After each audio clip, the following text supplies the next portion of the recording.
ప్రయాగరాజ్లో Nagvasuki temple పైన చూడండి, అద్భుతంగా ఉంది. స్వామివారు నాగవాసుకి టెంపుల్ ఇది. ఇప్పుడు మెట్లెక్కి గుళ్ళోకి వెళ్తున్నాము. ఇక్కడ కూడా శివుడు చాలా అద్భుతంగా ఆవిష్కరింపబడి ఉన్నాడు. మీరు ఇక్కడి నుంచి చూడొచ్చు, లోపల కనిపిస్తుంది శివరూపం అనేది. నీలం రంగులో నీలకంఠుడు ఎలా ఉన్నాడో చూడండి.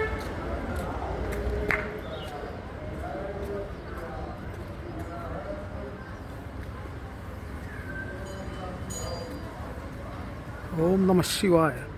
శంభో శంకర హర హర మహాదేవ.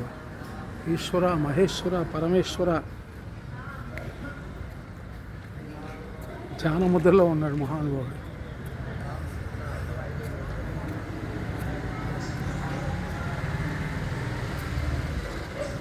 ఇవి కాక ఇంకా మెట్లెక్కి పైకి వెళ్ళాలి. అక్కడ కూడా మీకు నెక్స్ట్ వీడియో పెడతాను.